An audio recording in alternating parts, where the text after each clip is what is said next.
Brother ప్రధానంగా రాచకొండ రమేష్ అంటే మీరేనా? నీ వీడియోలు అంటే నీ స్క్రీన్ షాట్లకు సంబంధించి వేసి పొద్దువేళ మార్నింగ్ లైవ్లో తిన్మార్ మల్లన్నకు ప్రస్తావించిన మాటలు కనపడతా ఉన్నాయి. నిజంగానే రాకేష్ రెడ్డి మీకు పైసలు ఇచ్చి ఆ బీసీ మీటింగ్లను అడ్డుకోవాలని చెప్పి తోలిరా? అసలు ఏం జరిగింది ఆ రోజు? లేదన్నా, మేము బీసీలమే, మేము గౌడ్సే, బీసీలమే. మేము 42% గురించి చాలా ఆర్టికల్స్ కూడా రాసినాం.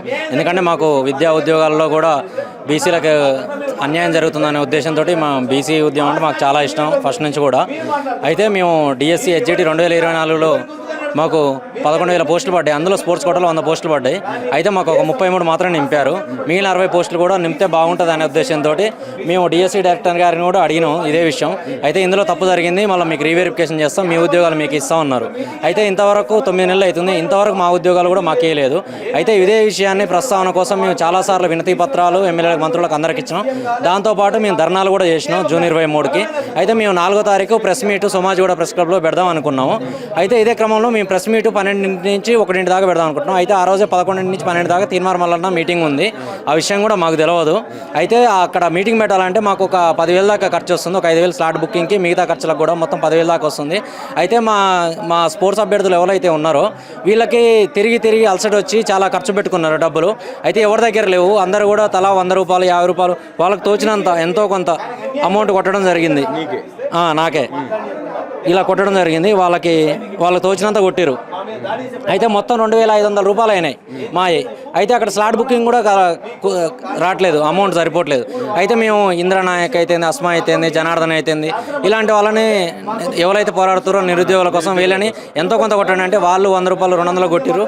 అయితే మేము అశోక్ సారు, ఏనుగు రాకేష్ రెడ్డి ఇలాంటి వాళ్ళని ఏంటంటే వాళ్ళు కూడా నిరుద్యోగుల తరపున ఎప్పుడు పోరాడతారు కాబట్టి, అన్న మీరు కూడా మాకు నిరుద్యోగులకి సపోర్ట్ చేస్తారు కదా, మీరు 9,000 ఓట్లతో ఓడిపోయారు కదా, మీరు కూడా మాకు ఎంతో కొంత ఆర్థిక సాయం చేస్తే బాగుంటుంది, మా ప్రెస్ మీట్ ఇస్తే బాగుంటుంది అనే ఉద్దేశంతో అడిగినాం. ఆయనకి ఎంతో కొంత తోచినంత 3,000 రూపాయలు ఇచ్చిండు. ఆ 3,000 ప్లస్ మా 2,500 కట్టి స్లాట్ బుక్ చేసుకున్నాం. అయితే ఆ రోజు కూడా రాకేష్ రెడ్డి ఏమన్నాడంటే, సభకు పిలవకున్నా ఒకటే, మీ ఉద్యోగాలు 100 ఉద్యోగాలు ఏదైతే ఉన్నాయో అవి మీకు వస్తే చాలు అని అన్నాడు. అదే ఉద్దేశంతో మేము అక్కడ సభని 12 గంటలకు మేము అక్కడ చేరుకున్నాం.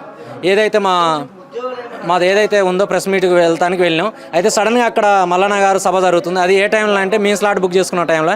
అయినా కానీ మన బీసీల కోసం పోరాడుతుంది కాబట్టి నడుస్తున్నాడు అని మేము ఓపిక పట్టుకునే ఉన్నాం. అయితే మేము ఆ సభ అయిపోయే టైంలో క్వశ్చన్స్ అడిగే టైంలో మేము అక్కడి నుంచి ప్లకార్డు చూపించి, అన్న ఇంతకుముందు 1-2 సార్లు వచ్చినప్పుడు అయితే అంత సీరియస్గా తీసుకోలేవు, కనీసం ఇప్పటి నుంచి అన్న గట్టిగా పోరాడన్నా అని ప్లకార్డు తీసుకొని పోవడం జరిగింది. దాంతోపాటు మన మిత్రులందరూ కూడా ప్లకార్డు తీసుకొని పోయేసరికి అన్న సడన్గా మరి ఏమైందో తెలియదు కానీ నిరుద్యోగులం ఇట్లా రాగానే సడన్గా ముఖం మార్చుకొని ఆయన అక్కడ బీసీ సభకి వీళ్ళు అన్యాయం చేస్తురేమో అన్నట్టు ఆయన ఫీల్ అయ్యి వెళ్ళిపోవడం అనేది కరెక్ట్ కాదు. ఫస్ట్ ఒక విషయం ఏంటంటే, పట్టభద్రుల తరఫున గెలిచినావు నువ్వు. పట్టభద్రుల మీ టార్గెట్ ఏంది? పట్టభద్రుల్ని కాపాడుకోవాలి, నిరుద్యోగుల్ని కాపాడుకోవాలి. మీరు తక్కువ మంది ఉన్నారు, మీరు 100 మంది 200 మంది ఉన్నారు, మీతో నాకు పొలిటికల్ మైలేజ్ రాదు అనుకోవడం అయితే కరెక్ట్ కాదు. ఎందుకంటే ఈరోజు ఈ 100-200 మందే నాటి మన తెలంగాణ కాంగ్రెస్ పార్టీని అధికారంలోనికి తీసుకురావడానికి ఒక్కొక్క నిరుద్యోగ అభ్యర్థి ఒక 100 మందిని ఓట్లు వేయించి, ఈ విధంగా కొన్ని లక్షల మందిని ఓట్లు వేయించి ఈరోజు అధికారంలోనికి రావడానికి కృషి చేశారు.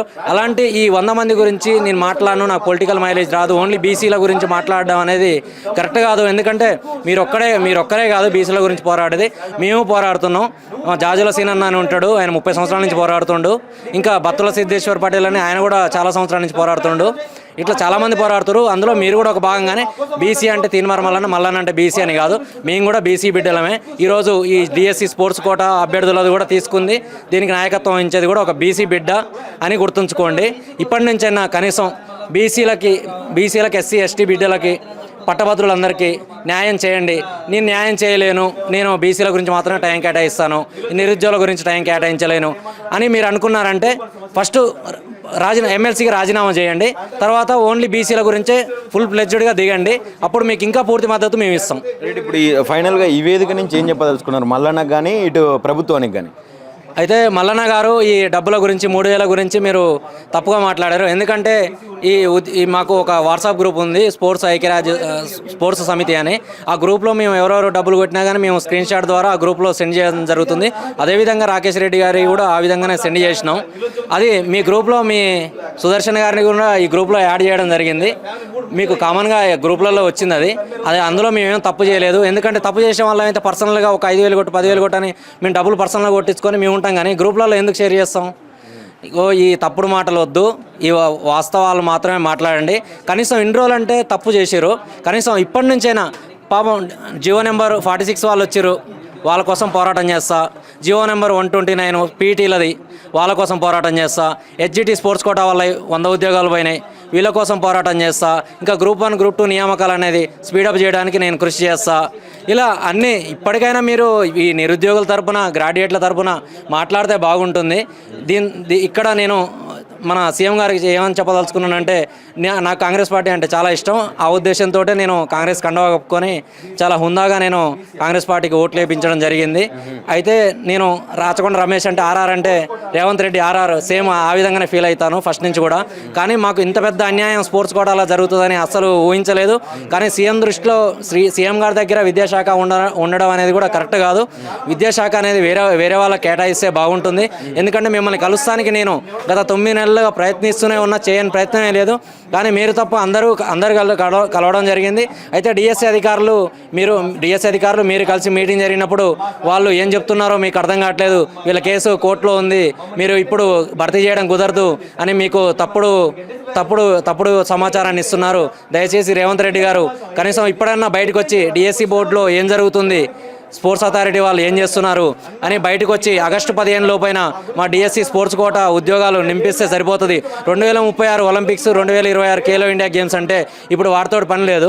కనీసం కింది స్థాయి క్రీడాకారులైనా గుర్తిస్తే జిల్లా స్థాయి, రాష్ట్ర స్థాయి, జాతీయ స్థాయి క్రీడాకారుల్ని సరైన విధంగా 2% రిజర్వేషన్ల జియో నెంబర్ 74 ప్రకారం గుర్తిస్తే మనకు కూడా తర్వాత అంతర్జాతీయ ప్రమాణాలతోటి యంగ్ ఇండియా స్పోర్ట్స్ యూనివర్సిటీలు కట్టినా కానీ అందరూ మనకి ఖచ్చితంగా ఇట్లా స్పోర్ట్స్ చేస్తే మాకు ఉద్యోగాలు వస్తాయనే నమ్మకం కలుగుతుంది.